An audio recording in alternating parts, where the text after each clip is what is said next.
Today we're going to replace the wiring harness for LLY Duramax Injector number 2, and to do that we're going to replace the pigtail, and all you need is this part.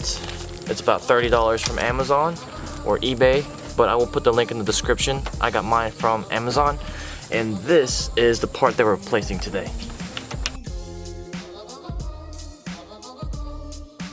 Alright, I'm going to show you guys how terrible it sounds.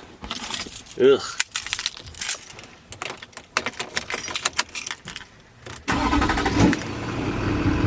Oh! No. Oh yeah.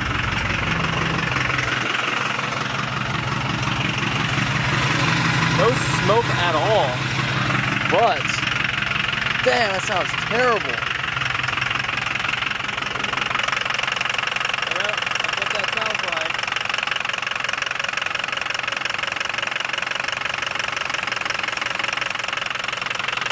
That sounds awful.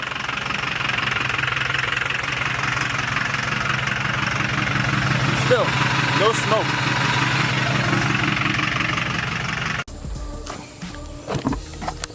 This little piece right there. This one.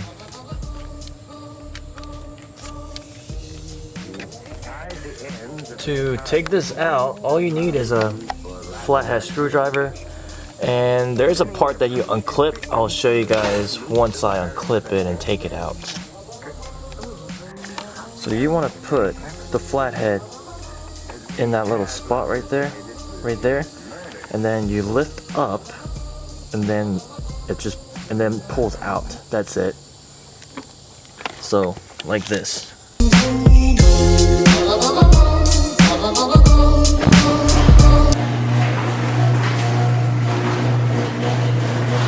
It is the next day. While I was working on the truck yesterday, I lost daylight. So I'm going to show you guys what I did yesterday to replace the injector wire harness. And the reason for making this video is I want to show you guys, it's kind of a common problem with LLYs, LLY Duramaxes. And the reason is all the other wiring harness, they come out at a straight angle, so it's not bent. You know, it comes out at a straight angle so that there's not much pressure, or there's not much stress on it. But the injector wire the wiring harness for injector number 2 and number 7, I believe, they come out at a 90-degree angle like this, so they bend.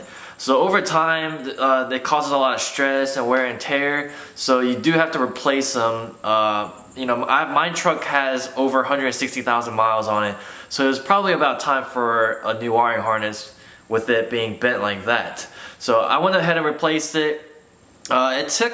It was supposed to take about 15 minutes, but it took me about 30 to 45 minutes, mainly because I lost daylight and I just couldn't get my fat hands in there to like crimp everything and strip the wires. So I had a little bit of like, I wouldn't say really of a difficulty, but it took longer than I had initially anticipated. But yeah, it's not that hard. It's really easy, and my truck is running great now. I don't want to jinx it, and you know, from the previous video I made, the first time I figured out what was wrong, that happened like on a Wednesday. I ordered the wiring harness on Amazon Prime. It got here in 2 days. I'll put the link in the description. It got here in 2 days, and I didn't put it on until what, yesterday? So that was Monday. Yeah, so Monday. So for about 3 to 4 days, I didn't change the wiring harness. And then the check engine light came on like 2-3 times. It actually happened to me while I was on the interstate, so that sucked. I was going like 75, and I was kind of listening to the injectors. I was like, huh, that sounds a little bit weird. And then what do you know? It started. It didn't even knock at first. The check engine light came on, and I didn't even lose power for like a good 30 seconds to a minute. And then I started losing power, and then it started knocking, and I was like, all right, I gotta pull over. So I pulled over, and I just unplugged. I just unplugged it and just kind of cleaned it with a towel I had, and I plugged it back up, and it was good to go. I didn't even have to do the ice pick trick. But I was just like, I'm not about to pull over on the interstate again. And then like the next day I went to go to work, I woke up, cranked up the truck, and then it started knocking. So I just pulled it out, cleaned it, and then plugged it back in, and I was like, I'm gonna have to replace this when I get home. So that's when I replaced it. So yeah, guys, it was really simple installation. Anybody can do it, and the part is like 35 bucks. And the reason why I ordered it from Amazon was because I knew that I could, even though like it was knocking, I knew that it would last me a couple of days by doing like an ice pick trick or whatever. And when I went to like O'Reilly's or Advanced Auto Parts, it was like 55 bucks, 60 bucks. So I was just like, you know, it'll last me 2 days until like the new part comes in. So I ordered it for like 34 bucks on Amazon. Got here in 2 days with Amazon Prime. Super easy, super fast, and that's it. But what I want to show you guys is this right here. This, not this. This part from Sinister Diesel. It is a coolant filtration system. I will be putting that on this week, so I'm super excited for it. I'm kind of glad that the whole truck issue happened before I put this on, because if I put it on and then the truck started messing up, it would have really confused me. I would have been blaming this kit for it, but it didn't, so I'm really glad I haven't put it on yet. And I just want to make sure my truck is running good and everything before I do any modifications on it. But I also have another thing I want to do to the truck. It's a light bar from McTuning, and this light bar is different than the one inside that's already behind the grill, because this is brighter and it does have like a color shift LEDs, which is gonna be pretty cool for like when I go to meetups and stuff.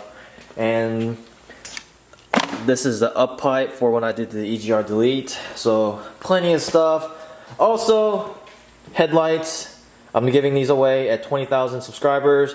I'm at 17,000 as of right now. So 3 more thousand subscribers, and I will pick a winner. And to do the giveaway, to enter the giveaway, I will put the link in the description below as well. All you have to do is get your friends to tag your username in that video. That's it. But let's pop the hood and I'll show you guys what I did. I'm not completely finished with it yet, but I just want to show you guys what I did. Super dirty.